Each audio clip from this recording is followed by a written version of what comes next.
Hola a todos y todas, bienvenidos. Mi nombre es Marco Barraza, yo soy el fundador de Neuroeducación y Futuro y en conjunto con nuestro amigo Francisco Latorre, que se encuentra por ahí escuchándonos, quisimos organizar esta jornada del método Montessori para que estos guías y los maestros que nos van a presentar a continuación durante todo el ciclo van a compartir todo este conocimiento que ellos tienen tan rico que nos puede servir en nuestra práctica.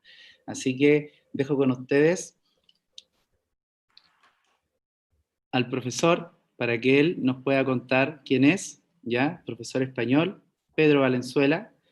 Así que adelante, Pedro, te invito para que nos puedas contar quién eres, de dónde vienes y por qué es importante el que tú estés acá. Muchas gracias. Bueno, yo quiero agradecer en un primer momento a ti, a Marco, a Neuroeducación y Futuro por la oportunidad, por tu entusiasmo, por tus ganas y, bueno, pues cositas que hemos ido hablando en privado, ¿no? También a Paco Latorre por la invitación, por haber movido todo esto. Y la verdad que es un placer poder estar aquí, lo estábamos hablando, es una pasada poder compartir esto con tanta gente, con tantos lugares del mundo. Yo creo que esto es una muestra más que clara de la democratización que está teniendo el conocimiento hoy en día. Esto ya es imparable. Cualquier persona teniendo internet puede acceder a toda esta información, lo cual yo creo que es una muestra más que evidente de que este tipo de metodologías más cercanas al niño, más cercanas al ser humano, cada vez el crecimiento exponencial que van a ir teniendo van a ser mayores. Empezar también animando, mandando un saludo muy grande a toda la comunidad por todo lo relacionado con el COVID. Mucho ánimo. Aquí en España, pues bueno, acabamos de entrar en verano y parece que la realidad es otra, pero sigue estando ahí. Y bueno, pues con todas las medidas y con todo lo que hay que tener, de verdad, muchísimo ánimo para todos y bueno, mis mejores deseos. Mi nombre es Pedro Valenzuela, yo soy del sureste de España, de la región de Murcia, de un pueblo que se llama Totana. Y bueno, porque me conozcáis un poquito, mi paso por la escuela fue regular en el sentido de que considero que nunca me adapté a un sistema tan encorsetado, tan cerrado.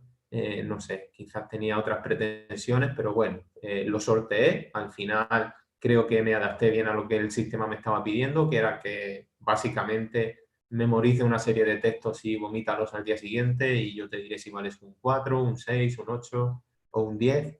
Lo hice, conseguí pasar todo el proceso educativo, tengo la sensación de que no me enteré de nada en cuanto a la base del aprendizaje. Pero bueno, al final desconecté un poquito de los estudios, me fui al mundo laboral. En el mundo laboral me di cuenta que no era lo que me gustaba, retomé los estudios y fue cuando ya pude empezar en todo este camino, ¿no? Terminé la diplomatura de magisterio de primaria y recuerdo perfectamente como en la carrera, en una de las asignaturas, una frase de la doctora Montessori me llamó muchísimo la atención y inmediatamente fui a la biblioteca de la universidad y saqué un libro, empecé a leer y dije, ¡buah! Esto me empieza a sonar, todo esto relacionado con el ser humano, con el amor, con la cercanía, con la observación, porque yo vengo de allí, ¿no? Y fue ahí donde me enganchó, hice la formación de guía Montessori de Konami de Casa de Niños, que es la franja que va entre 3 y 6 años, y luego posteriormente hice la formación de taller, que es la que va de 6 a 12 años. A mí siempre me gusta también decir, pues que, bueno, yo soy hijo de agricultores, he trabajado mucho tiempo en el campo y creo que trabajar ahí, pues me ha enseñado muchísimas cosas, ¿no? Me ha ayudado muchísimo a observar la naturaleza, a lo que es el desarrollo natural de los seres vivos y luego he tenido la suerte de estar acompañado de personas pues que sin tener que presentarse bajo ningún tipo de título universitario, pues me han mostrado verdades como puños pues para caminar por la vida de una manera muy digna y respetuosa, a los cuales pues le agradezco muchísimo, ¿no? Me gustaría un poquito empezar hablando de cómo vamos a contextualizar este webinar. En un primer momento me parece interesante hablar de Montessori más allá que como un recurso metodológico. Creo que Montessori tiene que empezar a llegar entendido como una filosofía de vida y para eso tenemos que saber de dónde venimos, dónde estamos y qué pretendemos, ¿no? Entonces vamos a hacer un pequeño acercamiento desde ahí, porque al final la lectoescritura lo que vamos a hacer es enfocarlo como una necesidad que el niño tiene que desarrollar como ser humano que es, ¿no? Entonces, atendiendo a ese ser humano, atendiendo cuáles son sus necesidades, pues es desde ese punto como lo vamos a enfocar, ¿eh? Y bueno, sí que Marco me transmitía también un poco la duda o la demanda de intentar enfocar el webinar de tal manera que nosotros que trabajamos en escuelas Montessori no hablemos solo de nuestra realidad, ¿no? Y yo le dije que con eso no iba a haber ningún tipo de problema. ¿Por qué? Porque lo que vamos a hablar es de qué necesita el niño, cuáles son los pasos que tiene que seguir para adquirir todo el proceso de la lectoescritura lo más rico posible, ¿no? Entonces, no lo vamos a establecer de que un niño tiene que estar en una escuela Montessori para poder aprenderlo, no, va mucho más allá.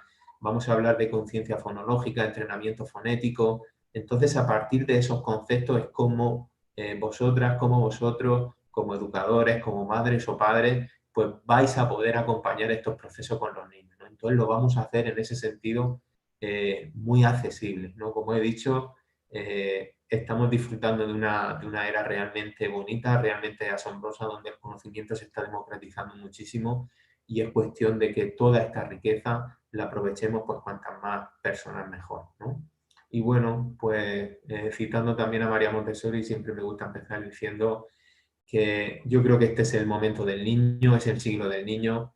Las niñas, los niños, la infancia son los grandes olvidados en los procesos educativos desde hace muchísimo tiempo y como decía María Montessori, no me sigan a mí, sigan al niño y yo creo que este es el siglo de ellos. Bueno, a mí me gusta empezar por esta foto. Como he dicho antes, pues bueno, mis padres son agricultores, he trabajado mucho tiempo en el campo y para mí este momento fue crucial en mi vida, ¿sí? ¿Por qué? Porque yo venía de un proceso educativo que, como he dicho antes, pues básicamente se trató de repetir, de hacer caso siempre a lo que otro me dijera, de moldearme a ello, ¿no? Entonces, en un momento dado, pues yo accedí a trabajar con el colectivo de personas con discapacidad intelectual. Esta foto precisamente es de los primeros días. Y yo recuerdo cómo perfectamente estos días pues llegué con aquello que me habían dicho que yo tenía que hacer cuando accediera a un trabajo, ¿no? Que era pues lo típico de llevar la fichita, pues con la fecha puesta, el objetivo de la sesión, cuáles iban a ser las actividades que iba a trabajar, los objetivos a cumplir, etcétera, etcétera. Y yo empecé a trabajar de esta manera, ¿no? Porque claro, yo era el maestro, el que todo lo sabía, el importante, y pues claro, lo que yo iba a hacer allí pues iba a resultar súper, súper bien, ¿no? Y yo veía que pasaba un día, pasaba otro, pasaba una semana, pasaba otra, pasaba un mes y aquello no funcionaba, ¿no? Entonces yo empezaba a tener muchas dudas, ¿no? Empezaba a tener muchas dudas. Pasaban 2 meses, pasaban 3 meses y ya cuando llegó el tercer mes yo dije, mira, esto es un desastre, aquí no está funcionando nada de lo que yo estoy preparando, tengo que resetear un poquito todo este proceso. Entonces fue cuando yo empecé a ofrecer material y empecé a, por decirlo de alguna manera, a decirle a las personas a los seres humanos que tenía frente a mí, a que fueran ellos los que me guiaran a mí para qué me necesitaban, ¿no?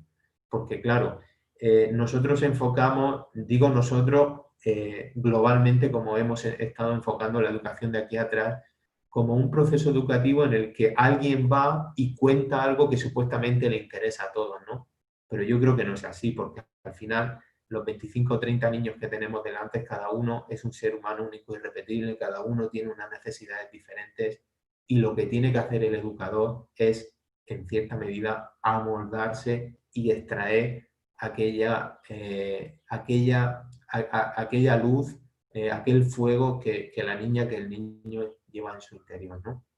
Y fue a partir de ahí cuando cambió todo, ¿no? Cuando todo este trabajo con este colectivo empezó a rodar, todo empezó a ir de maravilla y yo tuve una conexión con algo que tampoco había tenido nunca. Y era lo que es el lazo que se establece entre seres humanos cuando lo único que hay por medio es una relación basada en el amor, ¿no? Entonces a mí eso me conectó mucho. Fue después de aquí cuando yo conocí a María Montessori y fue a partir de aquí cuando yo conocí toda la bibliografía de Montessori y empecé a conectar observación, empecé a conectar trabajo siempre teniendo en cuenta el respeto al ser humano, cuando ya empecé a decir, wow, esto tiene muy buena pinta. Tengo la suerte de trabajar en este proyecto, se llama Alma Montessori, desde hace 5 años, está aquí en una ciudad en Cartagena, en la región de Murcia, en el sudeste español, y bueno, pues tengo la suerte de compartir este espacio con un equipo humano realmente grande, con un grupo de familias que apuestan por esta educación y sobre todo pues con niñas y niños con los que estamos haciendo algo realmente maravilloso y con los que nos lo estamos pasando de maravilla porque estamos estableciendo una nueva relación en cuanto a de humano a humano, ¿no? Atendiendo sus necesidades como ser humano y no tanto atendiendo unas necesidades quizás un poquito más sistémicas. Para mí, yo considero a María Montessori como la mujer que hace ya 150, bueno, este año se cumple el 150 aniversario de su nacimiento, la mujer que hace más de un siglo pues revolucionó para siempre la educación, ¿no? Y lo que vamos a ver en este webinar, todo relacionado con la lectoescritura, es precisamente cómo hoy, en pleno siglo XXI, la neurociencia corrobora pues, muchas de las pautas que la doctora Montessori estableció en aquella época, basándose sobre todo en la observación como elemento a través del cual crear una metodología educativa. ¿Y quién mejor que ella pues, para empezar esta charla con una cita suya que dice así: el estudio del hombre. Si la ciencia empezara a estudiar a los hombres, llegaría no solo a dar nuevas técnicas para la educación de los niños y jóvenes, sino que también nos llevaría a una comprensión profunda de muchos hechos humanos y sociales que todavía están envueltos en una pavorosa oscuridad. La base de la reforma educativa y social, necesaria en nuestros días, se debe levantar sobre el estudio científico del hombre desconocido, ¿no? Como vemos, María Montessori ya hablaba de ciencia. El método Montessori se conoce como el método de la pedagogía científica y por eso yo creo que hoy en día la proyección que está empezando a tener Montessori y la realidad que va a tener en el presente futuro, de verdad que va a ser realmente interesante y realmente exponencial. Y bueno, así por comenzar, me gustaría también empezar contando una pequeña historia que nos va a ubicar también mucho en todo esto que estamos hablando de la observación como elemento principal. Aquí a quien veis es Aristóteles, un matemático, un pensador, un filósofo del siglo IV antes de Cristo en la antigua Grecia, que fue pues, de las primeras personas que estableció lo que se conoce como teoría geocéntrica, ¿no? Este sistema aristotélico pues hablaba de que la Tierra esférica estaba en el centro del universo y que era el resto de los planetas, entre ellos nuestra estrella más grande, el Sol, por la que giraba alrededor de la Tierra, ¿no? Esta teoría estuvo vigente hasta bien entrado el siglo XVI, por lo tanto, hablamos de una teoría que estuvo ahí candente sobre unos 1800 más, unos 1800, 1900 años, nada más y nada menos. En el siglo XV apareció la figura de Nicolás Copérnico, un monje astrónomo polaco-prusiano del Renacimiento, que fue la primera persona que empezó a cuestionar la teoría geocéntrica de Aristóteles, ¿no?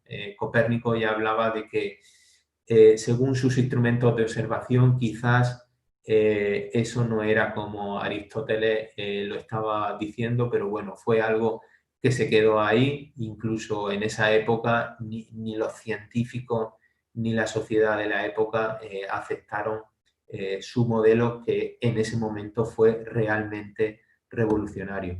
Y todo esto fue ocurriendo hasta que apareció la figura de Galileo Galilei ya en el siglo XVI, un astrónomo, un filósofo, ingeniero italiano, un eminente hombre del Renacimiento, ¿no? Que fue ya quien con sus instrumentos de observación dijo, Copérnico llevaba muchísima razón, en realidad es el Sol el que se encuentra en el centro de nuestro sistema y son todos los planetas, entre ellos la Tierra, los que giran alrededor de ellos.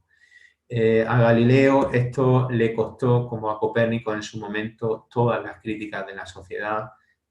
No podía ser que alguien estuviera hablando de eso. Incluso en un momento dado, a Galileo Galilei lo llegaron a juzgar por aquello que sus ojos estaban viendo, ¿no? Por aquello que su observación, sus muchísimas horas de observación le estaban diciendo que era lo que estaba ocurriendo. Hasta que llegado un momento, golpeando fuertemente el suelo con el pie, confirió en italiano, Eppur si muove, y sin embargo se mueve. Es decir, me podéis estar diciendo lo que queráis, vuestra cultura, vuestro adoctrinamiento, vuestra inoculación me puede estar diciendo lo que quiera, que es la Tierra la que gira alrededor del Sol. Y esta teoría heliocéntrica de ser el Sol el que se encuentra en el centro del universo, pues hoy la vemos muy clara, lo tenemos como muy aceptado, pero venimos de allí, ¿no? Nuestro sistema educativo viene de allí, viene de un sistema de creencias en el que, bueno, parece, hoy si damos un paso en la calle, pues parece que todo está prohibido, ¿no? Menos pisar la dignidad del ser humano. Yo estoy convencido de que este planteamiento está cambiando, estamos entrando en una nueva era, esta era del conocimiento. Hoy imagino que seremos aquí muchísimas personas accediendo a esta información y poquito a poco, la dignidad del ser humano, afortunadamente, cada vez va a ir siendo menos pisoteada. Para mí este gesto es muy importante. Me gusta mucho empezar las charlas con una banderita blanca en señal de paz. Es decir, esto no se trata de que uno lleve la razón, de que otros no, de que Montessori sí, de que la escuela tradicional no, de que un docente pelee con otro docente por ver quién lleva la razón. Yo creo que esta nueva era ya no invita a eso. Esta nueva era invita a conocer al niño, a saber cuáles son sus necesidades de desarrollo como ser humano que es, y a partir de ahí enfocar los sistemas educativos, ¿no? Y yo creo que para enfocar esta perspectiva, quienes primero tienen que tener un gesto de honestidad y de humildad somos los adultos, porque somos quienes tenemos que reconocer nuestra ignorancia, tenemos que reconocer que frente a nosotros tenemos a niñas y niños que nunca han sido escuchados por los procesos educativos, por los sistemas educativos, pero se está acercando su momento, ¿eh? Se está acercando su momento, por lo tanto somos nosotros los adultos quienes nos tenemos que preparar para ello. Y precisamente este webinar va por ahí. Llevamos muchísimo tiempo, lo que podéis ver aquí en esta imagen es como una mesita donde se ven libros de texto, bolígrafos, lápices, un escritorio, ¿no? Y nuestro sistema educativo lleva muchísimos años basado en el enfoque de la transmisión de conocimiento a través del libro. Y no podemos seguir así. No podemos seguir así simplemente porque detrás de eso se esconde esto. Se esconde un grupo de niñas y niños, un grupo de seres humanos, un grupo de adultos, de docentes, un grupo de familias, de madres y padres, y entre todos tenemos que ir construyendo una nueva realidad. La educación de hoy ya no pasa solo por transmitir conocimiento, sino pasa también por atender al ser humano. Y por ir acabando esta primera parte, quería dejaros también esta imagen. Lo que he intentado aquí un poquito es reflejar cómo hemos evolucionado en cuanto a educación desde hace aproximadamente unos 2600, 2700 años, ¿no? Situándonos en la etapa más antigua, en el antiguo pueblo chino, después pasando por el antiguo pueblo indio, la antigua Grecia, los romanos, la aparición del cristianismo, musulmanes, la Edad Media, etcétera, etcétera, ¿no? De todas esas culturas, tenemos tres culturas básicamente y yo diría que únicamente que han considerado la educación como algo que va de dentro a fuera, ¿no? Hablamos del antiguo pueblo indio, del antiguo pueblo chino y también en la antigua Grecia, ¿no? El resto de culturas, desde el antiguo pueblo romano, después el cristianismo, la educación musulmana, la educación hebrea, la educación paleocristiana, todos han considerado que la educación era un proceso en el cual el individuo no era nadie, el ser humano no era nadie, por lo tanto tenía que absorber todo lo que su cultura le quería implantar, ¿no? Yo creo que entender o por lo menos intentar reflexionar un poquito más sobre esta información nos va a ayudar mucho a nosotros a asumir precisamente esa ignorancia que estábamos hablando antes, ¿no? Porque yo un poquito, si miro en mi vida personal, pues me doy cuenta que desde bien pequeñito, con las mejores intenciones, por supuesto, no lo pongo en duda, he sido adoctrinado en una determinada religión, he sido adoctrinado en una cultura y siempre todo lo que he ido recibiendo ha sido de fuera adentro, ¿no? Y en muy poquitas ocasiones yo diría que prácticamente en ninguna he tenido la oportunidad de desarrollarme yo como ser humano, quizás desde un punto de vista más espiritual, quizás atendiendo más a esa semilla, a esa luz, a ese fuego que todos los seres humanos llevamos dentro, ¿no? Entonces vamos a enfocar este webinar también desde este punto de vista porque es algo fundamental para poder encarar esa nueva realidad educativa que tenemos ya a la vuelta de la esquina. Y precisamente sobre esto dice María Montessori: existe un desequilibrio entre el milagroso progreso del ambiente y el atraso en el desarrollo del hombre. Que el hombre reciba un gran choque al adaptarse al ambiente y que en este choque sufre y se degrada. Hoy la humanidad está vencida y esclavizada por su propio ambiente, porque frente a él se ha quedado débil, ¿no? Creo que toda esa atención de que estamos hablando al ser humano es hoy más necesaria que nunca. Por lo tanto, ya acercándonos a Montessori, acercándonos a todo el proceso de lectoescritura, pues necesitamos una educación acorde a las necesidades del ser humano del siglo XXI. Tenemos que saber qué características tiene ese ser humano y atenderlas.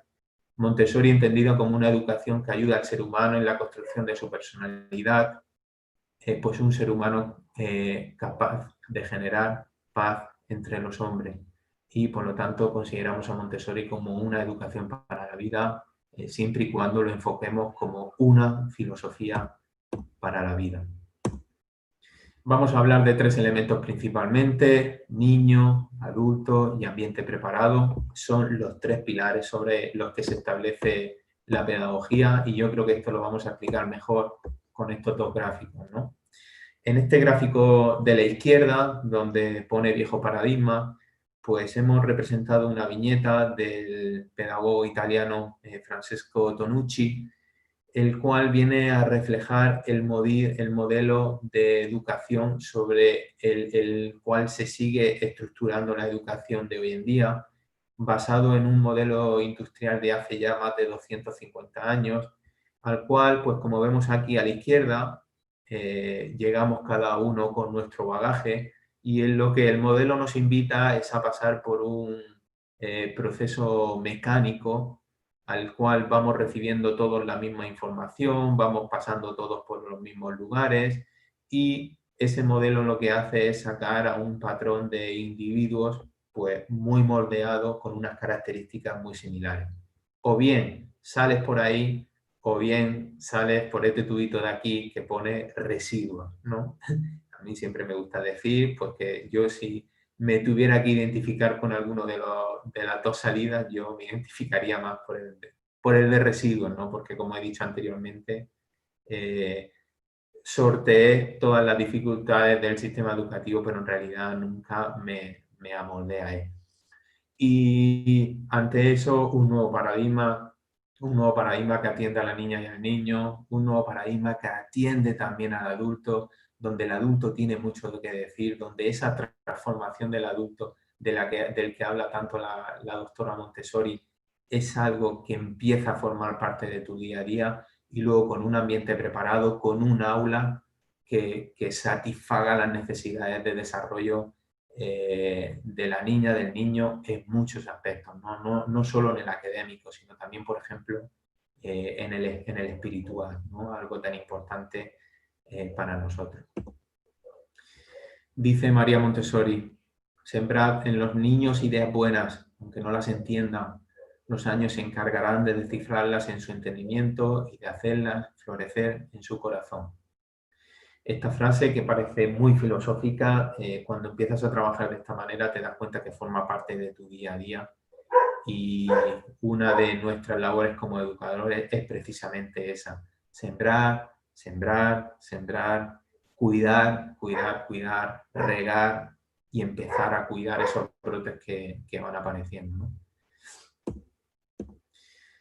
Ya entrando en materia, dejamos esta parte de contextualizar un poquito todo para poder entender mejor sobre lo que vamos a hablar.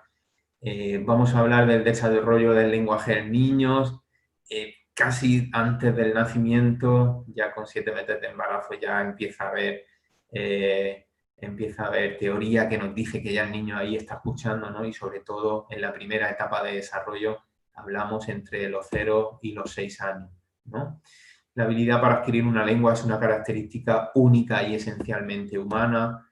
5.000 años es lo que tiene el invento de la escritura para nosotros, por lo tanto, no hemos evolucionado como especie lo suficiente para llevarlo intrínseco, y podemos decir que leer para nosotros, para las personas, no es natural, no es algo que llevemos ahí dentro, ¿no? Por lo tanto, es algo que tenemos que adquirir, para lo cual necesitamos recibir un entrenamiento, ¿no? Es eso ahí a lo que vamos a incidir mucho, a ese entrenamiento fonético que tenemos que hacer con las niñas y con los niños. Aún así podemos decir evidentemente que es la herramienta más bella que poseemos las personas, ¿sí? ¿Qué vamos a hacer hoy? Mira, a mí esto me ha llamado mucho la atención, ¿no? Si estamos aquí haciendo este webinar es precisamente por esto.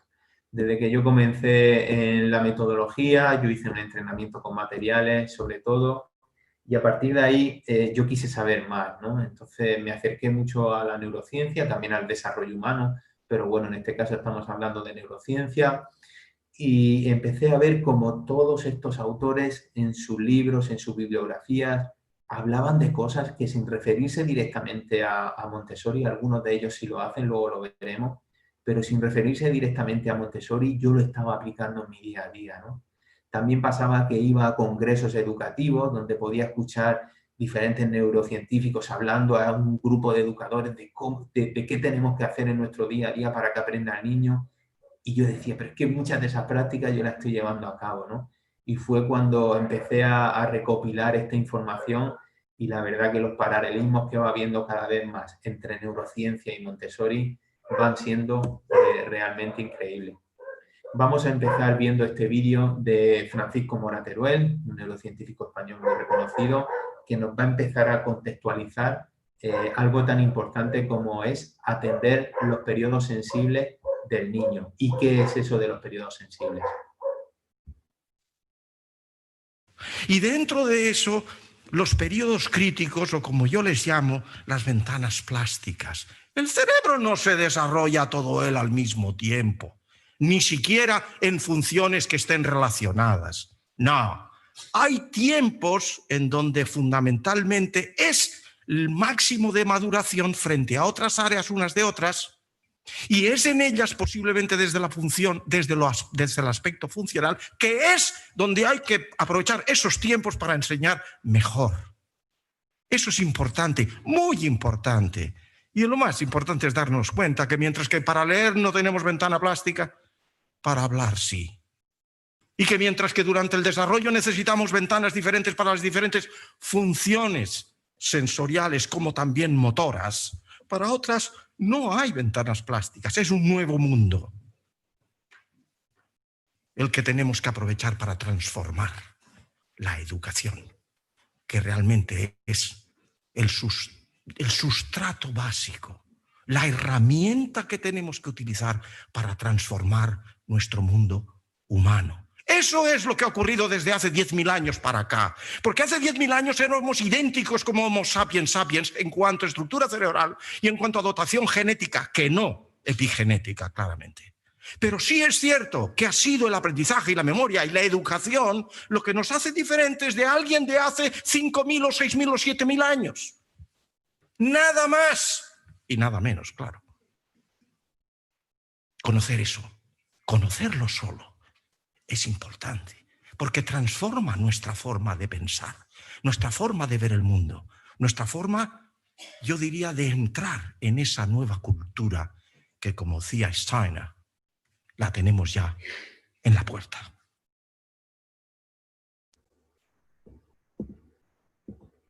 Bueno, pues quedémonos precisamente con eso que dice el profesor Mora Teruel, con esa nueva cultura que está a la vuelta de la esquina.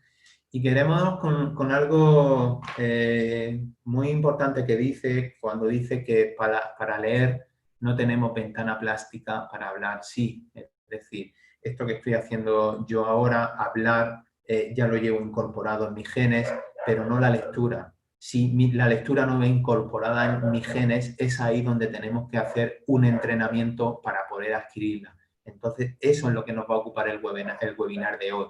¿Qué relación existe entre neurociencia y las pautas o la estructura que Montessori establece para adquirir precisamente esa competencia tan necesaria?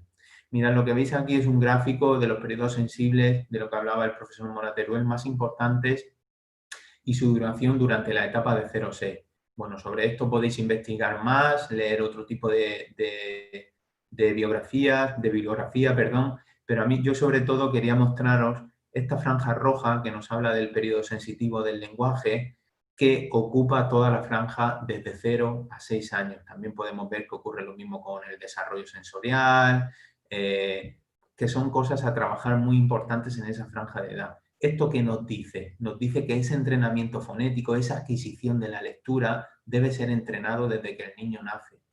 Y no esperar, no tenemos que esperar a que llegue a los 6, 7 años, no hay que esperar, hay que empezar.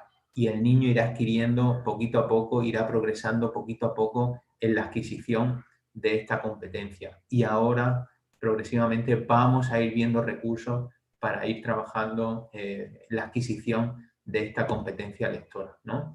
Yo, una de las preguntas que me haría hoy en día, en esa nueva era en la que estamos entrando, es, vale, hemos hablado de que la educación del presente-futuro ya no va tanto de fuera hacia adentro, sino que va a empezar a ir más de dentro hacia afuera. Por lo tanto, una de las preguntas que nos tenemos que hacer es cómo aprende el ser humano, ¿no? Y en este caso, cómo aprende el cerebro del ser humano.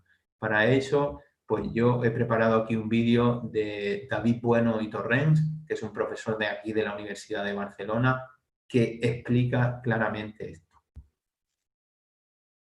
Esperemos. Yo soy Clara, me dedico a gamificación y más o menos todo esto entra en este bloque. Y entonces sí que tenía curiosidad porque normalmente la gente diferencia mucho en el tema de aprender conocimientos o aprender competencias, ¿no? En educación. Quizá nos hemos centrado mucho en el tema del conocimiento y ahora intentamos centrarnos en el tema de competencia, pero por lo que comentas del cerebro, digamos que el cerebro aprende competencias, ¿no? A ver, el cerebro es dinámico, no es estático, está constantemente en flujo, pasando información de un sitio a otro. Esta información pueden ser conocimientos, conceptos, pero sobre todo son actitudes y aptitudes, son las competencias. Saber una cosa porque sí, al cerebro no le importa lo más mínimo y por lo tanto tiende a no retenerlo o a no retenerlo bien. Lo que le interesa es qué hace con ese conocimiento que eso es toda la parte de competencias o de procedimientos. Aprender uno sin el otro no sirve absolutamente para nada. El cerebro busca mezclar las dos cosas. Y si tiene que elegir, elige antes las competencias que los conceptos por sí mismos. Y tú que te dedicas a la gamificación, la forma natural, instintiva. Aprender es un instinto. Tú dejas a un niño solo y aprende. Aprende lo que encuentra a su alcance, pero aprende. La forma instintiva que tenemos de aprender como especie es a través del juego. De ahí la gran importancia de la gamificación. El juego es ensayo, el juego es error, el juego es perfeccionamiento, el juego es interacción con el entorno y muy especialmente con las demás personas. El juego es posibilidad de equivocarte sin que pase nada. Y aquí está la gran importancia del juego como herramienta educativa. De hecho, la educación en los centros escolares debería ser vivida como un juego. Un juego no significa estar siempre divertido, siempre riendo. Un juego significa esto, poder ensayar, poder practicar, poderte equivocar libremente, sabiendo que después lo vas a hacer mejor y vas a rectificar lo que no funciona. Sin motivación no hay aprendizaje. Y el juego motiva. El hecho de encontrarte ante un reto, para el cerebro eso es un juego. Tengo que superar el reto. Pongamos retos a los alumnos que tengan que decidir. Un juego es decisión. Cuando jugamos a las cartas, tengo que decidir si cambio la carta o la conservo, a ver si la mano me sale mejor. Esto es juego para el cerebro. Dejar que ellos construyan su propio aprendizaje, que es lo que hace una niña o un niño cuando juegan solos. Deciden qué están haciendo.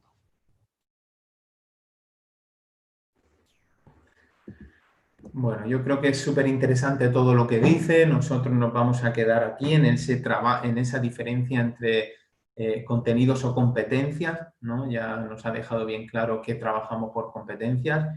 Claro, y cuando habla de competencias, yo me voy al currículum oficial de la educación, por lo menos aquí en España, y estas son las competencias que me establece para trabajar en la etapa de primaria, ¿no? Educación infantil y primaria, bueno, algunas son comunes, ¿no? Como vemos, la primera de ellas habla precisamente de una competencia en comunicación lingüística, ¿no? Entonces, esa competencia tiene que ser trabajado en nuestro día a día. ¿Cuál es una de las características que ofrece precisamente una metodología Montessori? Que esa competencia no se trabaja a través de un libro de texto, sino que esa competencia se trabaja de manera vivencial. Lo que veis a la derecha es un ambiente Montessori, es un ambiente preparado de casa de niños, pues bueno, que tiene una serie de características que no vamos a entrar en ellas hoy, pues donde entre otras cosas permite que los niños haya movimiento, que haya interacción, que haya comunicación y no están los niños todo el día sentados, callados, en silencio, porque de esta manera, sentados, callados, en silencio, precisamente no estamos dando lugar a trabajar esa competencia, ¿no? Si estamos hablando de que el cerebro del niño aprende a través de competencias, una de las competencias que establece el currículo es la competencia lingüística, tenemos que favorecer por el desarrollo de esa competencia, ¿no? Entonces tenemos que favorecer que haya diálogo entre niños, por ejemplo, ¿no? Entonces es una de las cosas a trabajar en nuestros días a días en el aula. Otra de las cosas, niños sentados o en movimiento, es decir, precisamente hablando de esta competencia que estamos hablando, todo el día sentados en una silla mirando y atendiendo lo que alguien dice, o vamos a permitir la interacción entre ellos, ¿no? Como hemos dicho, es una de las características de un ambiente Montessori, ver el continuo movimiento, ver la continua interacción entre niñas y niños, con el adulto también. Y para ello yo he extraído este pequeño vídeo de la neurocientífica Ana Carballo, la cual nos deja bien claro la importancia del movimiento en la escuela. No solo el aprendizaje lector, el hecho de que nos movamos, de que estemos en movimiento, nuestro cerebro está diseñado para aprender de una forma activa y cuando estamos sentados de forma pasiva, nuestro cerebro aprende de una forma pasiva. Por lo tanto, no es la mejor práctica pedagógica. Por otro lado, porque tampoco estamos diseñados para estar sedentarios. ¿no? Somos el mismo Homo sapiens sapiens que vivía en las cuevas, seguimos siendo los cazadores-recolectores, el entorno sociocultural ha cambiado mucho, pero nuestro diseño evolutivo no. Por lo tanto, estamos diseñados para estar en movimiento, para caminar 10, 15 kilómetros para ir a cazar, y nos encontramos con niños y niñas, ya no digo los adultos tampoco, pero niños y niñas a los que obligamos a estar muchas horas sentados, y esto no respeta su diseño evolutivo ni su diseño cerebral, ¿no?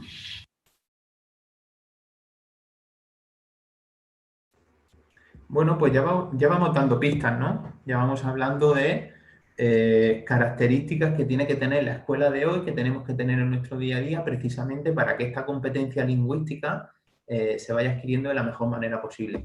Otra de las características, la mezcla de edades, ¿no? La mezcla de edades, ¿por qué? Pues porque que convivan niños, por ejemplo, en ambientes Montessori con mezcla de edades de 3 años, por ejemplo, yo que estoy en infantil en casa de niños, entre 3 y 6. Mi compañera que está en primaria entre 6 y 9, y luego entre 9 y 12, ¿no? La primaria. Eso enriquece el ambiente, enriquece precisamente la adquisición de esa competencia, ¿no? Porque los niños más grandes pues ya tienen un vocabulario más adquirido, están cerca de los niños más pequeños, hacemos juegos con ellos, interactúan entre ellos, y entonces esa riqueza también progresivamente va siendo mayor. Y bueno, aquí encontramos pues algún estudio, como este estudio del doctor Lieberman, el cual nos dice, resumiendo lo que dice aquí, es que básicamente no se sabe por qué un niño aprende mejor de otro niño que de un adulto, y que sobre todo pues, puede ser porque ese niño, el proceso que pasó para obtener ese aprendizaje es relativamente nuevo, ¿no? Los adultos hace tanto tiempo que pasamos por ahí que ya que prácticamente lo hemos olvidado, ¿no? Entonces, ese niño es más cercano, sabe por las dificultades que va a pasar, puede estar más cerca, lo va a entender mejor, ¿no? Entonces, que exista la mezcla de edades enriquece muchísimo eso. Y en este caso, el científico argentino Mariano Simas, pues también lo corrobora, ¿no? Cuando habla de que el que enseña, ensaya y pone a prueba su conocimiento, lo que le permite detectar errores y generar nuevas ideas, y el que enseña establece analogías o metáforas y relaciona los diferentes conceptos a través de la narrativa que va creando, ¿no? Por lo tanto, esa mezcla de edades en el aula también parece realmente interesante para adquirir todo tipo de competencias educativas. Y bueno, ya sí, caemos ya en el lenguaje. Vamos a empezar viendo un primer vídeo de nuevo de David Bueno, en el cual nos va a hablar de una pregunta, yo creo que es una de las preguntas del millón, que es ¿cuándo tiene que aprender a leer mi hija o mi hijo? Wow, los idiomas. Hola David, soy María, trabajo de orientadora en un centro escolar y yo tenía una duda y es sobre todo en el ámbito de actualmente estamos en una sociedad muy competitiva, los papás y las mamás nos están exigiendo en todo momento cuando los niños tienen que aprender, o bien como acaba de comentar mi compañera, un idioma, y sobre todo insisten mucho a qué edad van a aprender sus hijos a leer y a escribir. Yo te preguntaría por esta cuestión, te preguntaría por el hecho de cuál es la mejor edad para adquirir la lectoescritura y para que los niños empiecen a trabajarla en el aula. Mira, la diversidad de cerebros y la diversidad en que va madurando el cerebro es enorme. No se puede decir cuál es la mejor edad. Hay un intervalo. Lo normal es poder empezar a leer a partir de los 4 años. El currículum actual prevé que sea sobre los 5, para que sí, cuando a los 6 empiecen primero de primaria ya puedan leer frases simples. Pero hay mucha diversidad. Hay algunas niñas, algunos niños que con 3 años pueden aprender y otros que hasta los 6 o 7 su cerebro no ha madurado suficiente para aprender a leer. Leer es muy bestia para el cerebro. Es muy bestia. Exige mucho. Exige tener un dominio de la lengua oral, que eso a partir de los 3-4 años la mayor parte de personas tienen, pero además implica tener lista la maduración, no que haya madurado, pero que pueda empezar a madurar la zona de abstracción del cerebro, porque el lenguaje escrito es abstracto. Un palito vertical del que salen 3 palitos horizontales lo llamamos E mayúscula, por convenio. Por sí mismo ese símbolo no lleva ningún sonido asociado. Esto es abstracción. El problema no es empezar a los 3 o a los 6, el problema es forzar la máquina más allá de esos límites. Si tú obligas a un niño de 5 años a leer y su cerebro no ha madurado, no va a aprender a leer. Lo único que conseguirás es que asocie leer a incomodidad. Me obligan a hacer una cosa y yo solo veo palitos que se mueven. ¿Vale? Bueno, yo creo que esta información es súper interesante. Yo creo que esta información nos empieza a ubicar en otro plano, ¿no? Porque todo este conocimiento a nosotros también nos empieza a hacer responsables como adultos, ¿no? Porque si mañana acudimos a un aula y a una niña, a un niño con 4 años, 4 y medio, 5 años, 6 años, estamos obligando, quizás estemos siendo unos irresponsables, ¿no? Porque le podamos estar haciendo pues mucho daño, ¿no? Entonces a mí me gustaría dejar algo claro con este vídeo y es cuando habla de los 7 años como la edad en la cual nuestro cerebro ha madurado esas zonas de codificación de concreto abstracto, más o menos, por decirlo de alguna manera, homogéneamente en todos los seres humanos, ¿no? Que hable de la edad de los 7 años no significa que haya que esperar a los 7 años para iniciar estos procesos. Ya hemos visto antes que hay una ventana, un periodo sensitivo que va desde los 0 a los 6 años, en los cuales se tiene que ir produciendo este entrenamiento de manera progresiva, ¿vale? Es súper importante estimular al niño, entrenar al niño en esta competencia lingüística. Y lo que vamos a ir hablando progresivamente de actividades para hacer que favorezcan este entrenamiento, ¿no? Yo aquí he colocado esta foto de tomates. Aquí en la comarca que yo vivo, pues es rica en verduras. De hecho, se le conoce como una zona muy rica en verduras, en frutas y demás. Y bueno, yo siempre pregunto, aunque no os pueda ver, pero sí os tengo presentes, pues que penséis de todos estos tomates, pues si tuvierais que elegir uno para comer, ¿cuál elegiríais, no?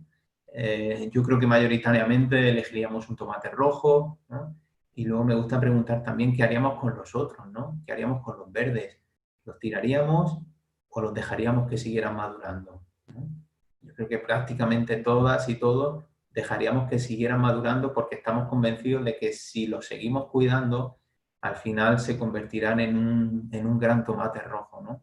Pues precisamente este ejemplo tan simple sirve para explicar lo que es un proceso de notas escolares que no respeta, curiosamente, los periodos madurativos de las niñas y de los niños, ¿no? Porque llegado a una época X, donde hay que sacar un boletín de notas, de evaluaciones, al niño que ha llegado a ese momento y, por ejemplo, sabe multiplicar por 2 cifras, se le pone un 8 o se le pone un 10. Y el que no ha llegado, a unas sabiendas de que está en proceso, se le pone un 3 o se le pone un 4, ¿no?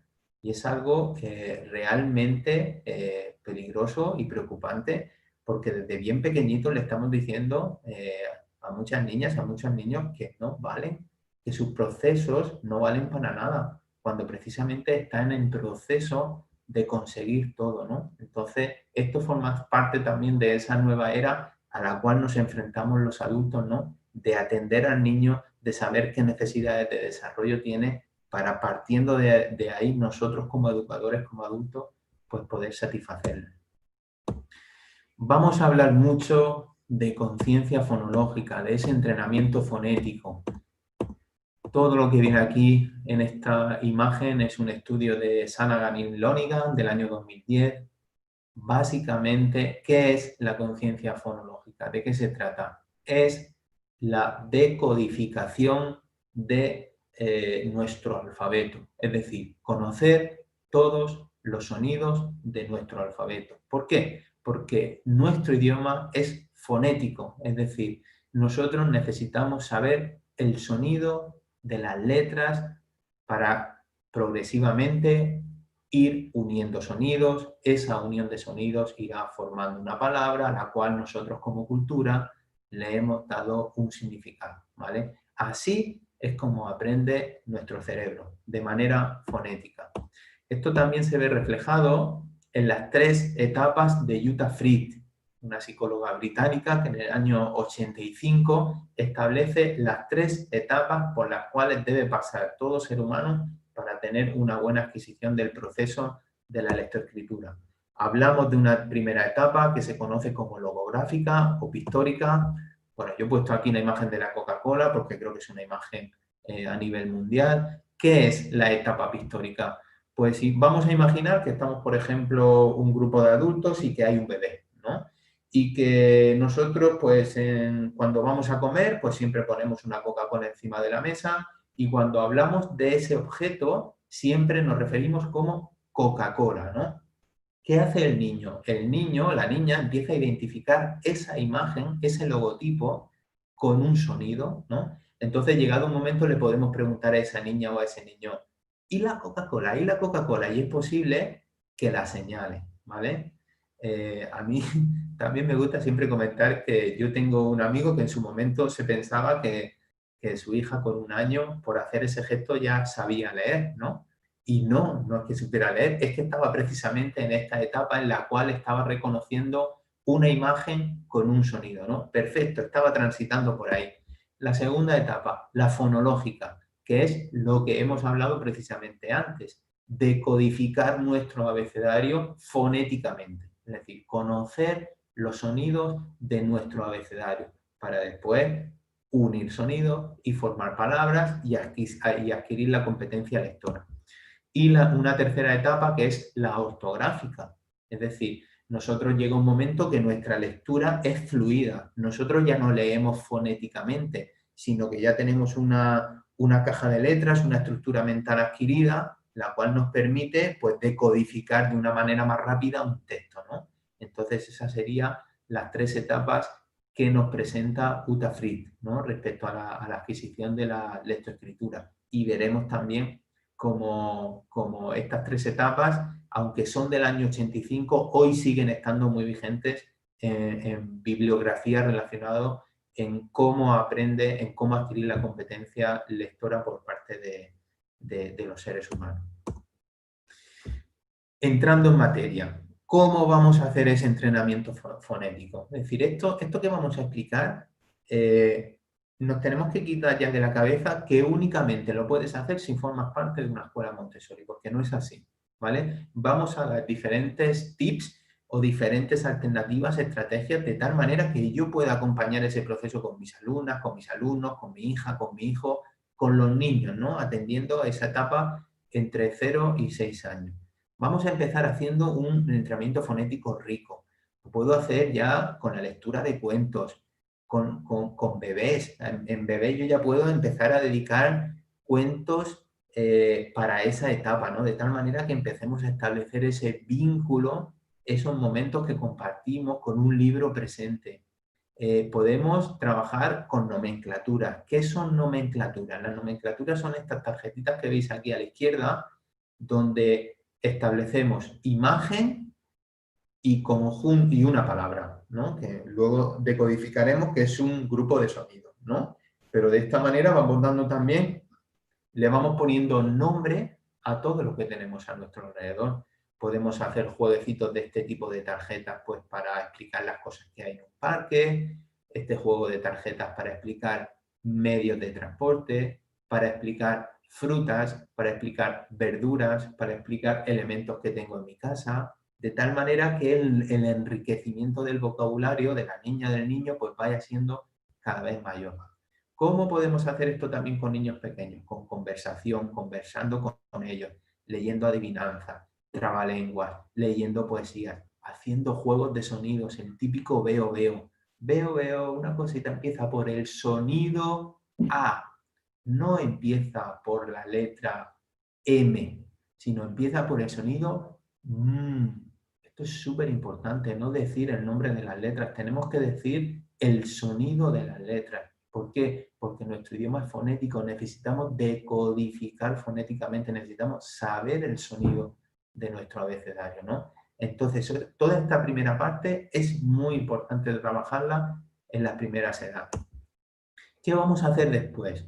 Pues vamos a seguir utilizando nuestros sentidos. Como hemos visto también antes en todo lo que hemos hablado de los periodos sensibles, el niño atraviesa de la franja 0-6 un periodo sensible a los sentidos. ¿Eso qué quiere decir? Quiere decir que cuando vayamos a hacer un aprendizaje con él, cuanto más sentidos estén involucrados en ese aprendizaje, muchísimo mejor, ¿no? Este material que veis aquí son las conocidas letras de lija Montessori, ¿no? Aquí tenéis pues un grupo de, son tabletas de madera donde viene el sonido, donde viene la letra en papel de lija. Es decir, si lo pudierais tocar, si lo pudiéramos tocar, pues sería lija con un poquito de relieve de tal manera que le dé una información al niño. ¿Por qué es interesante trabajar esto así? Porque estaríamos involucrando en este aprendizaje fonético el tacto, estoy tocando la letra, la vista, lo estoy viendo, y el oído, porque estoy escuchando el sonido, ¿sí? Si yo, por ejemplo, hago juegos de sonidos y solo digo, por el sonido, el niño está trabajando únicamente el oído, pero no está trabajando ni el tacto ni la vista, porque ni está tocando ni está viendo. Por eso este material de letras de lija es tan interesante para trabajar en estas primeras etapas. ¿Y después qué vamos a hacer? Lo que se conoce en los ambientes Montessori como el alfabeto móvil. El alfabeto móvil es una caja de madera donde dentro están todos los compartimentos con todos los sonidos de nuestro abecedario, y de cada uno de los sonidos pues hay varias muestras. De tal manera que, ¿qué vamos a hacer con este material? Pues llegado un momento en el que la niña, el niño ya conoce como unos 10, unas 12, unas 14 consonantes y todas las vocales, pues ya podemos empezar a escribir. El alfabeto móvil no es un material de lectura, es un material de escritura. ¿Por qué?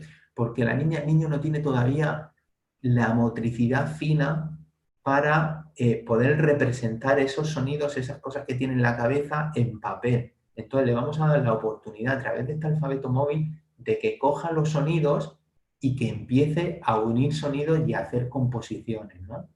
Una de las preguntas a las que suele recurrir mucho la gente es ¿por qué en letra cursiva y en minúscula? Pues mirar, es muy simple. Porque si unimos la letra cursiva y en minúscula, si yo uno varios sonidos, puedo ver que toda la palabra queda unida, de tal manera que yo le estoy favoreciendo al niño la información de que ese conjunto de sonidos forman una palabra. Eso con letras mayúsculas no pasa, porque los sonidos quedan uno junto a otro, pero no quedan unidos, ¿no? Eso lo conseguimos con la letra cursiva y en minúscula.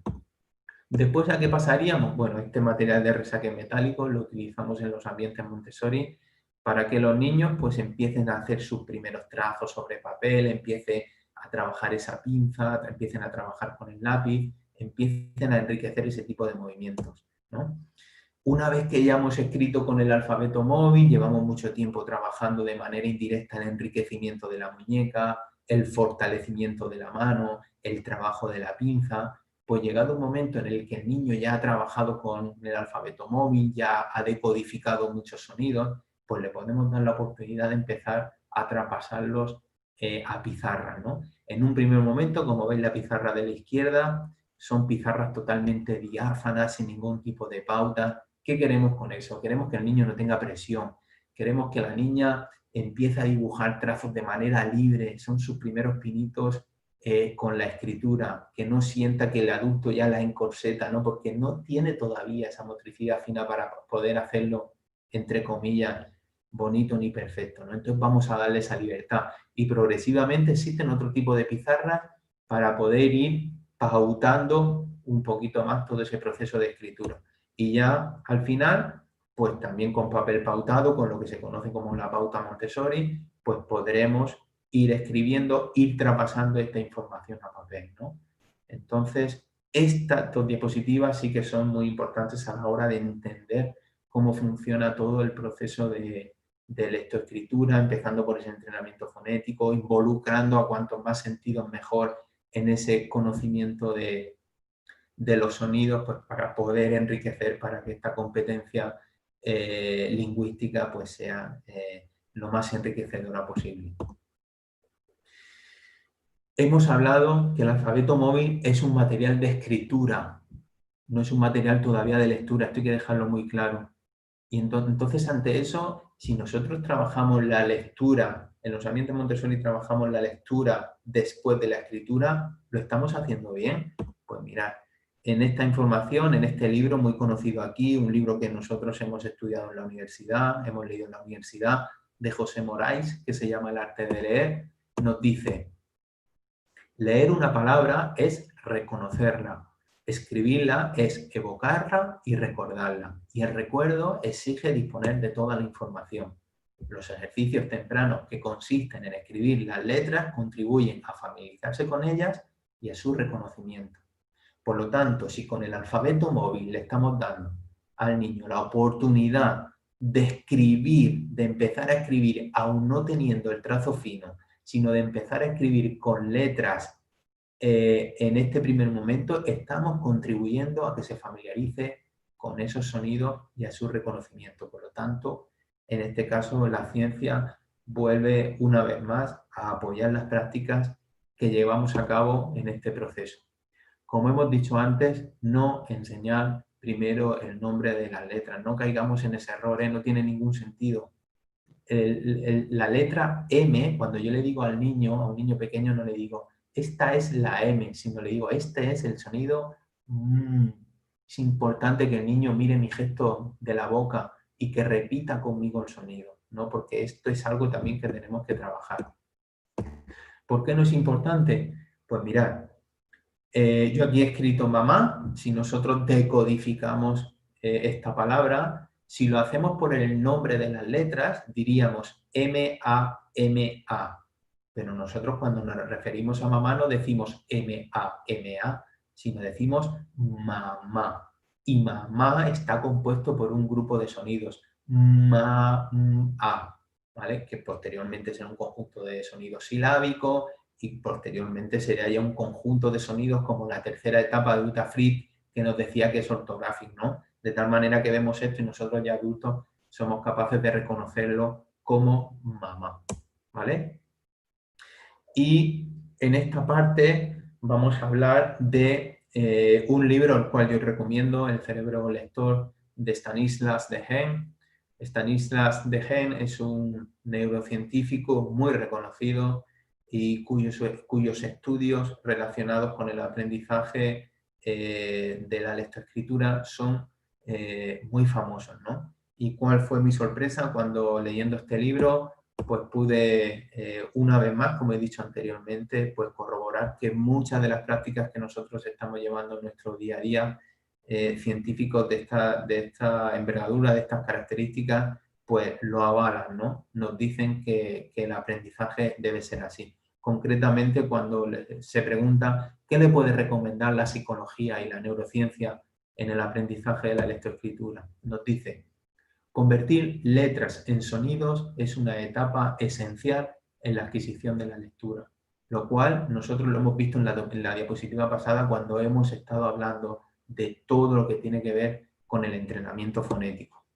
Nos dice además: todos los esfuerzos de enseñanza deberían enfocarse en el dominio del principio alfabético de acuerdo con el cual cada letra o grafema representa un fonema.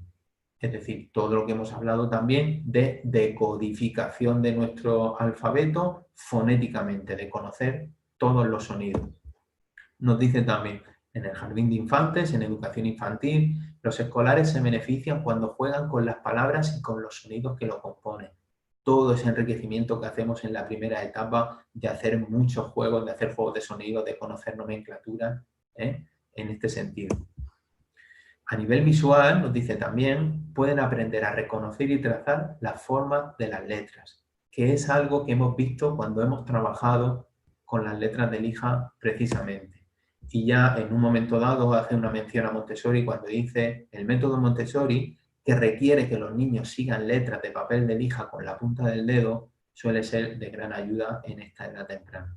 Por lo tanto, todas estas pautas, que la neurociencia las corrobore, que científicos de la categoría de Gen lo corroboren, pues a nosotros nos da muchísima más seguridad, no solo a nosotros como escuela, ¿no? Yo creo que esto debería ser algo comunitario, y aprovechando este webinar porque se está democratizando, como decíamos antes, tanto el conocimiento, pues que esto llegue a cuantas más personas mejor, por algo tan simple y tan sencillo como puede ser que los niños disfruten con el aprendizaje de la lectura, ¿no? Y que sean lectores apasionados, pues, en un futuro, ¿no? Por eso debemos cuidar tanto estas primeras etapas.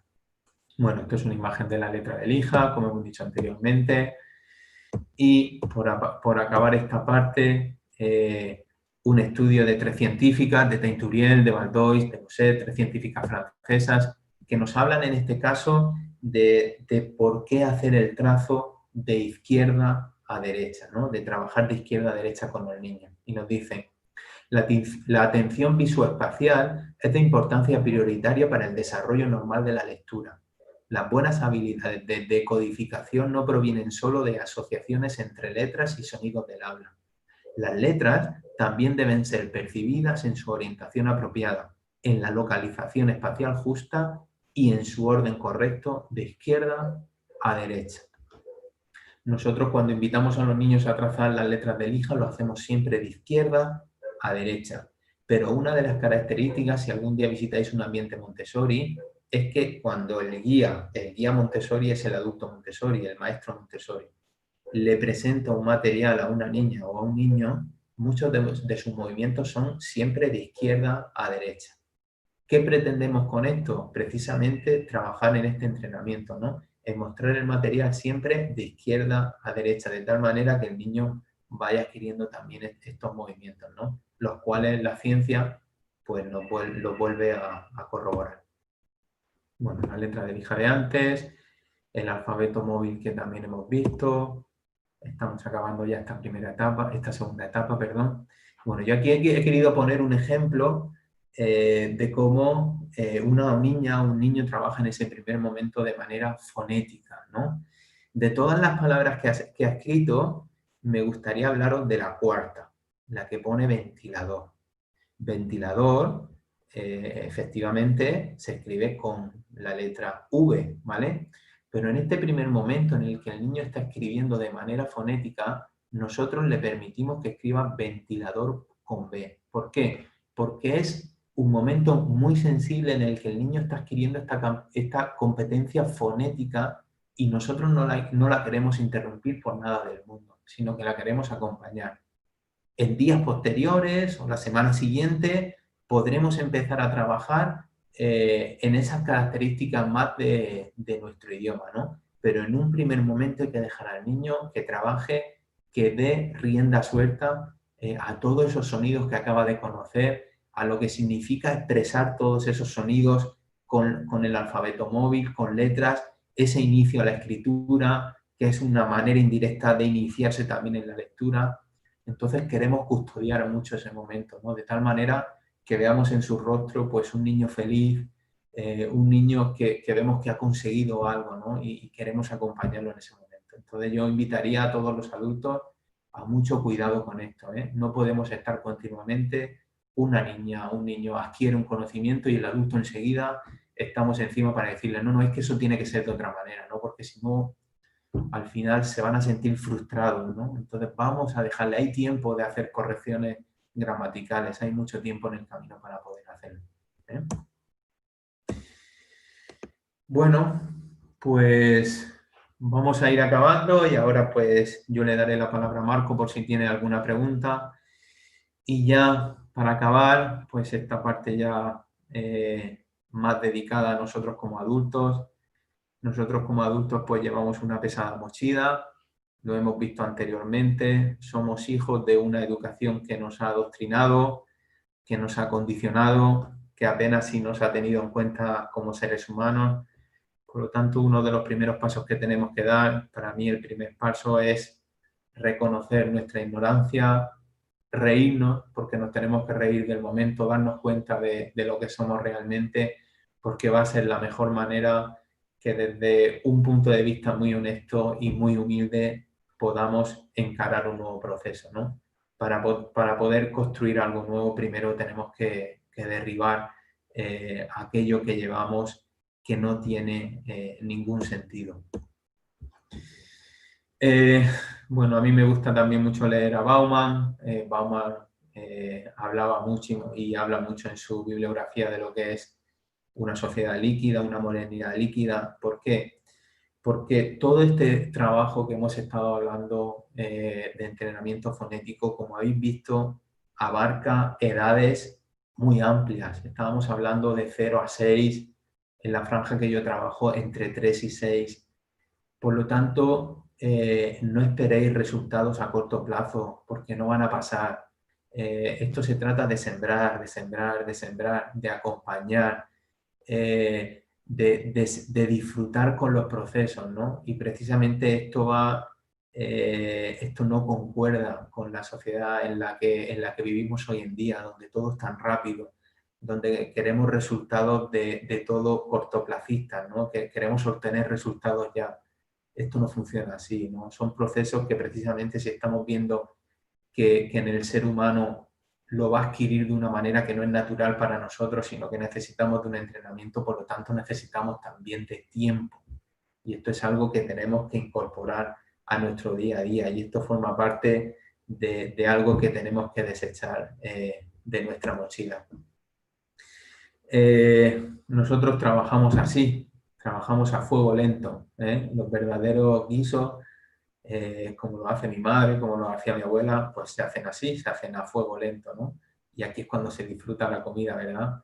Pues la educación también se disfruta así, se disfruta a fuego lento, sin ningún tipo de presión, pero sí con la responsabilidad de acompañar, ¿no? De echarle a ese guiso los mejores ingredientes, de acompañar el proceso para precisamente después poder recoger los mejores frutos, ¿no? Y bueno, por responder a estas 3 preguntas que me parecen fundamentales para el momento en el que estamos, tuvimos la suerte hace unos meses de poder disfrutar en nuestro cole de la presencia de David Bueno, neurocientífico que hemos visto antes en vídeos. Es un vídeo que, bueno, en el futuro, en las próximas semanas, esperemos que salga a la luz, que podamos compartir. Y en un turno de palabras, las familias del cole le hicieron estas 3 preguntas, ¿no? La primera pregunta que le hicieron es, en esta etapa donde todo es tan cambiante, donde todo va tan rápido, donde el conocimiento ya no está en un libro, sino que está en una nube, donde el niño ya no tiene que someterse o aprender únicamente, ir a la escuela a ese trasvase de conocimiento, ¿no? ¿Qué tiene que aprender? ¿Qué tienen que aprender las niñas y los niños del siglo XXI? Y David Bueno le respondió, tienen que aprender competencias emocionales y competencias relacionadas con todo lo que tiene que ver con las funciones ejecutivas. Ambas competencias van destinadas sobre todo a proyectar esa semilla, a ese maestro interior que todos llevamos dentro. Le preguntaron también si funciona el método Montessori, les dijo que sí, lo hemos estado viendo en todo este webinar. Yo siempre digo que Montessori no es la única pedagogía, no es el único método que funciona en este sentido. Sí que invitaría a que las personas que quieran conocerlo se vayan adentrando poquito a poco en él, porque hay muchísimo desconocimiento y Montessori en sí, intrínseco, lleva una semilla muy interesante que, como hemos dicho antes, progresivamente irá viendo la luz, tanto en aspectos relacionados con la adquisición de conocimiento como en todos aquellos aspectos relacionados con el desarrollo humano. Y después le preguntaron ¿qué pasa después, ¿no? ¿Qué pasa con un niño después, cuando abarca su etapa educativa atendiendo esta forma de trabajo que hemos estado hablando en todo el webinar? Y le dijo, mira, no pasa nada. De hecho, es un niño que ha trabajado tanto competencialmente que en un momento dado irá muy por encima que un grupo de niños que han trabajado de una manera más pasiva, ¿no? Digamos que tendrá muchísimas más herramientas pues que llevará a cabo pues para su desarrollo, ¿no? Y con esto ya sí que acabamos, pues 3 diapositivas donde dejar un poquito un mensaje de aliento y de reflexión pues a toda la comunidad con la que estemos compartiendo hoy este webinar. Y en un primer momento, bueno, quien se enfrenta, si os estáis enfrentando en estos momentos o si lo vais a hacer en un futuro, que sepáis que entre comillas vais a ser vistas y vistos. Yo también me siento así un poquito como un poco bicho raro, ¿no? Porque estamos haciendo algo que se sale de lo común, pero precisamente únicamente si estás dispuesto o estás dispuesta a hacer lo que nadie hace, podrás obtener resultados que nadie obtiene. En todo lo que hemos visto con el webinar, a nosotros siempre nos cuesta mucho hablar de lo que pasa en un ambiente Montessori, no hablar de lo que pasa cuando trabajamos de esta manera. Pero créeme cuando os digo que es realmente emocionante ver a una niña o a un niño que descubre el proceso de la lectura de esta manera, ver en sus ojos cómo brillan cuando disfruta de esta manera. Y esto pasa precisamente porque en su momento, con una buena información, siendo responsable como educador de la educación de esas niñas, de esos niños, nos hemos informado bien, pero hemos estado dispuestos a hacer algo que comúnmente nadie hace. Las ideas y teorías no sirven de nada si detrás no existe un equipo que trabaje en una misma dirección. Para mí esto es fundamental, referente a las escuelas. Como hemos dicho anteriormente, yo tengo la suerte de formar parte de un equipo humano realmente sorprendente, de una escuela realmente sorprendente, con un grupo de familias que nos apoyan, con las niñas y niños con los que trabajamos a diario. Pero esto para los proyectos educativos es fundamental. Tiene que haber cohesión, tiene que haber unión, porque no se trata de que cada uno parcelado en su compartimento pues haga aquello de lo que cree, ¿no? Sino yo creo que toda esta información, todo este conocimiento que ya está disponible para tanta gente, es cuestión de empezar a compartirlo, tener un gesto honesto adulto y decir, oye, pues mira, sí, hasta el día de hoy no lo hemos hecho tan bien, pero con esta información quizás podamos empezar a hacerlo de otra manera. Y por último, más vale pedir perdón que pedir permiso.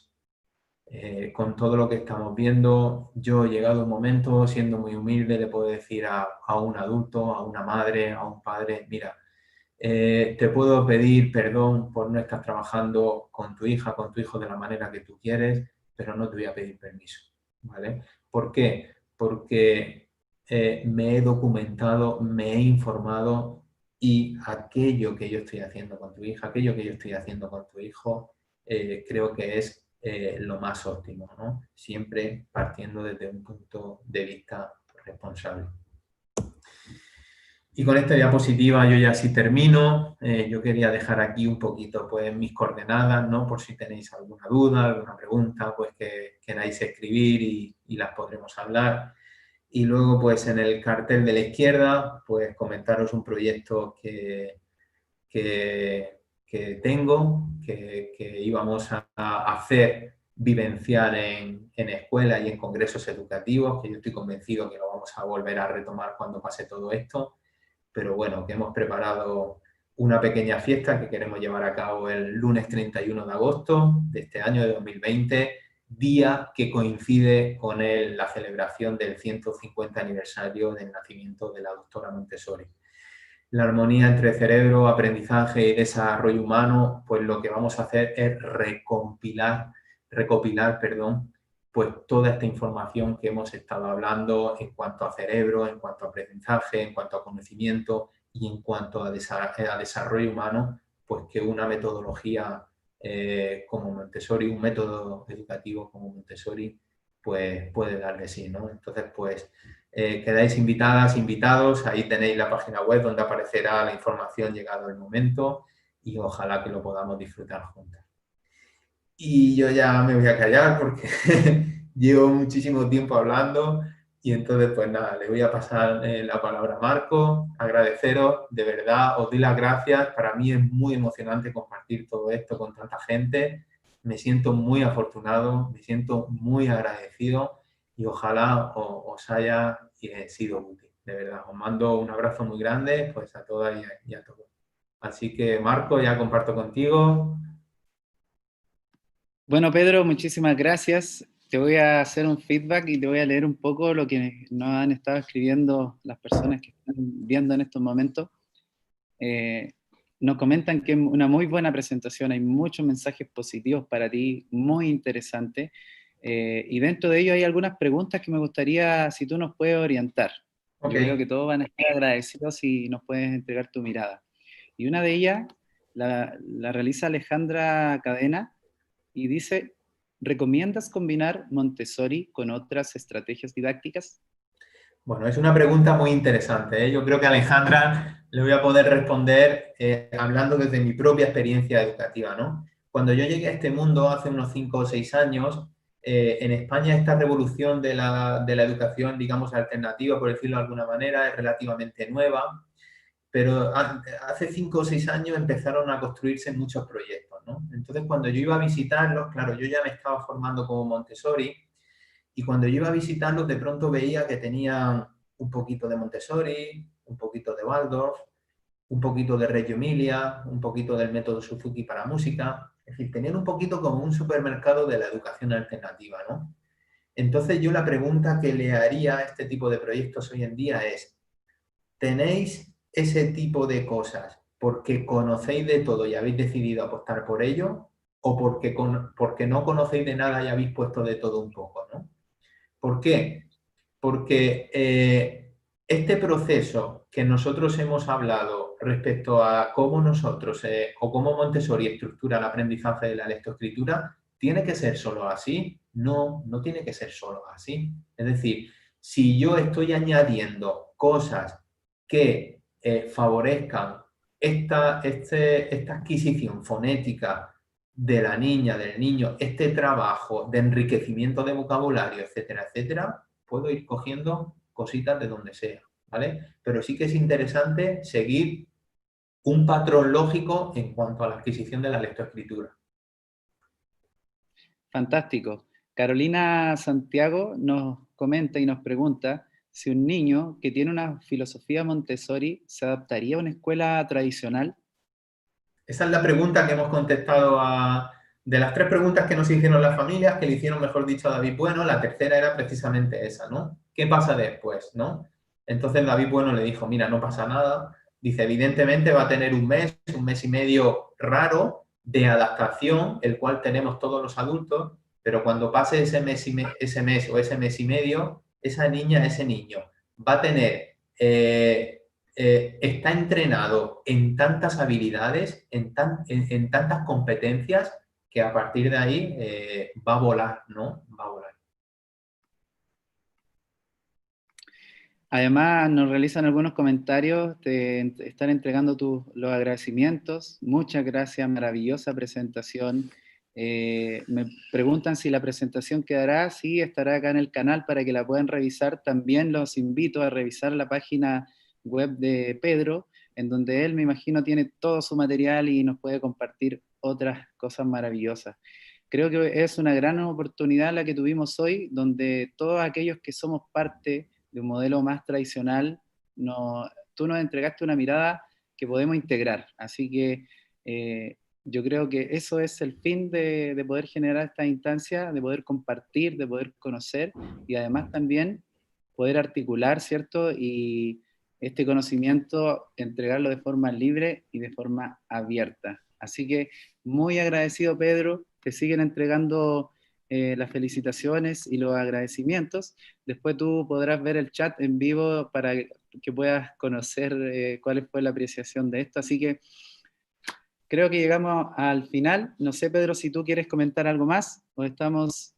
Nada, lo que tú has dicho, ¿no? Empezar a quitarnos la idea de parcelar la educación, ¿no? Que esto no se trata de parcelar nada, se trata de tener acceso al conocimiento y luego ver de qué manera ese conocimiento yo lo puedo llevar a mi día a día, ¿no? Sea una escuela Montessori, sea una escuela tradicional, sea en casa, sea lo que sea, ¿no?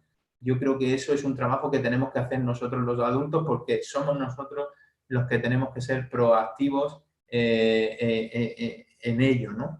Y luego, pues de nuevo, pues agradeceros de verdad, ¿no? Agradecerte a ti, Marco, la invitación, a Paco también por mover todo esto, y pues a todas las personas que han estado ahí detrás y a las que estarán viendo todo este webinar.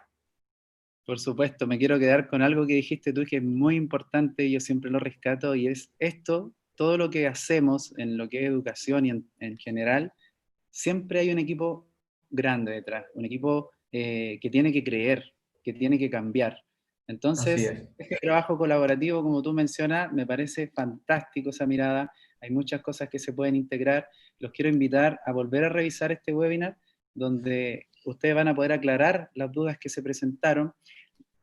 Ingresen, los invito nuevamente a la página web de pedro-montessori.es. También los quiero dejar invitados para las próximas charlas que continúan. Toda la información está en nuestras redes sociales y en nuestra página web, que es neuroeducacionyfuturo.com.